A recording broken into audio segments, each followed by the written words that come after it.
លីស្រុកលីស្រែលីម៉ែលីពុកអើ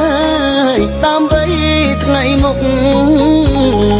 ក្រែងរូធូធី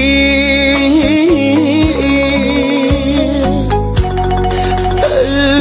ធ្វើពលកទាំងចិត្តរងពលទៀងថាលីទាំងទ្រូងស្ទើបាច់ញ៉ើយមកដល់ស្រុកគេនឹកស្រុកខ្មែរណាំងនឹកគូមនឹកទាំងដេកឈោទឹក